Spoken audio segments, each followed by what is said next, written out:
Good morning, everybody. I'm Frida Stauffer, and I'm not feeling good this morning, mostly emotionally, because we've had bad news.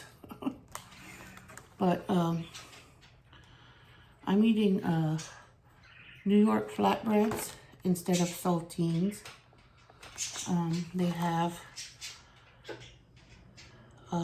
about the same amount of sodium as saltines, about 140 in one serving.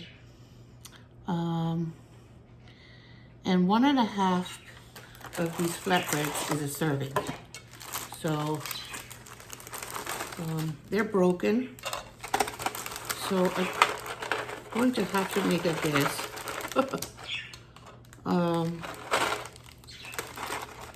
So 1.5 is about like that. Yeah. That's breakfast. The military diet says saltines, but I find them to be boring, and if I'm bored, I won't stick to it, so I'm adding variety to it with adding different things sometimes and changing based on the same calorie content. And this is my cheddar cheese. They're cubes, one serving. Forgot the amount of calories, but it's one serving. And this is a cutie. I'm having a cutie instead of an apple, because I never eat apples.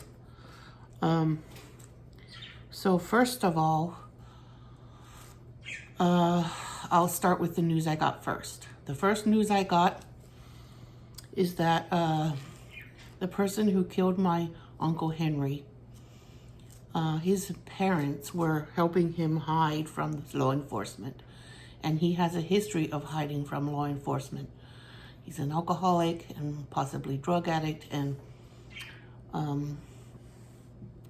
but luckily the community helped catch him. There is video evidence that shows him, it shows the collision, the accident when it happened.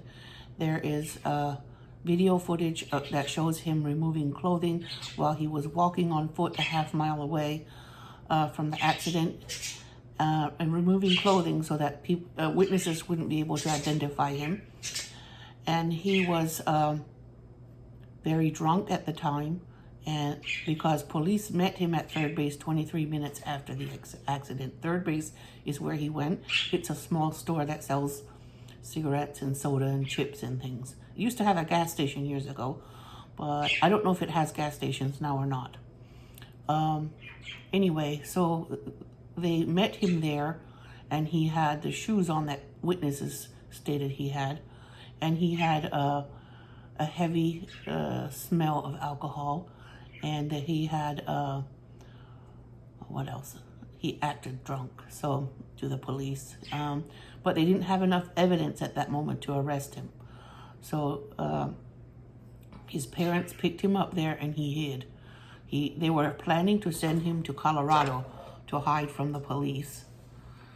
And it upsets me that my uncle was killed by such a person, and that his parents were trying to help him escape facing justice. And it upsets me because he knew my uncle was dead. The police found a text message in his phone texting his mom that he killed somebody, and he needs them to come pick him up. He was driving his aunt's truck, and he did not. She's in Florida, and he had no permission to be driving her truck.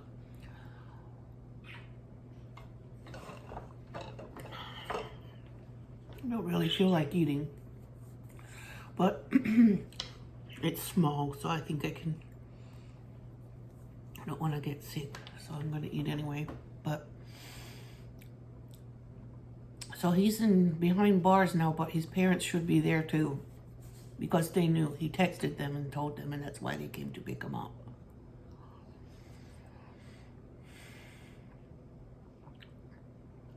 Furthermore, my sister told me, well, my family told me that Uncle Henry's brains were on the road, where he was laying on the road after the accident. And that's very upsetting. They had to do a lot of fixing and makeup in order to have the funeral and be able to have an open casket.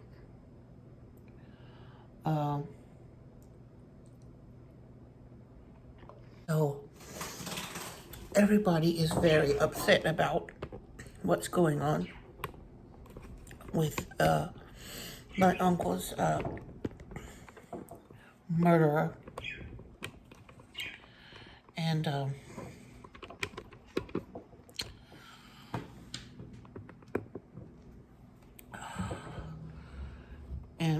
my parents are, my mom is 70 and my dad's 72.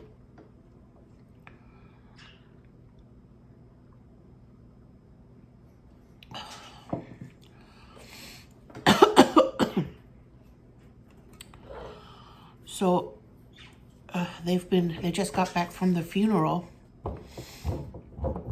because he was buried the day before yesterday. Today's today. I think he was buried on Tuesday.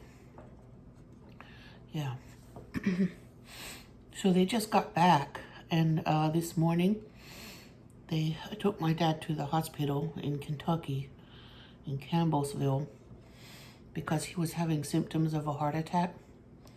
As soon as they checked him out, they put him in a helicopter to take him to a hospital in Louisville because they don't have the necessary equipment or specialists in Campbellsville to take care of him.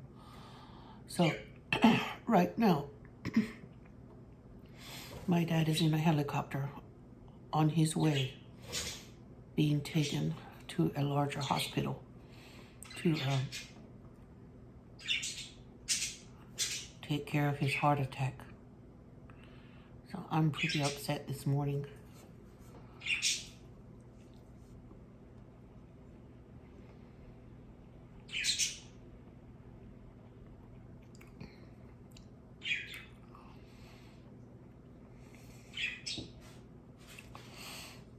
I'm going to go now and see you guys later. My mom said that Uncle Henry's funeral was the largest funeral she's ever attended.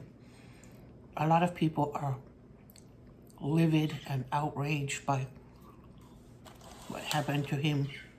And he was a well-known person in the community. And everybody loved him. He had this kind of bubbly personality that just made people laugh and cheered them up.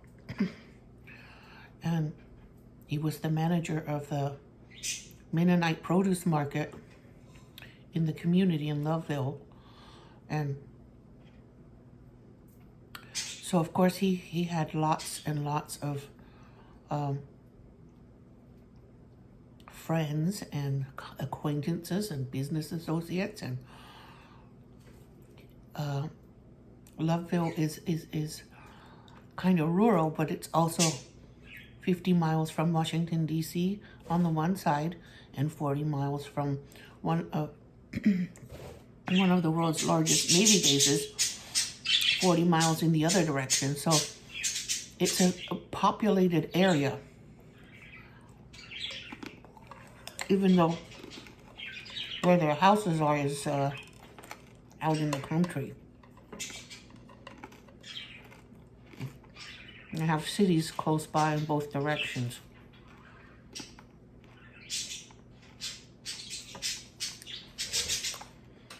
So the funeral was large.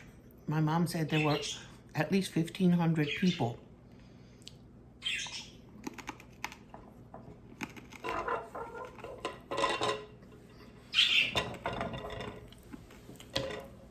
Plus the circumstances of his death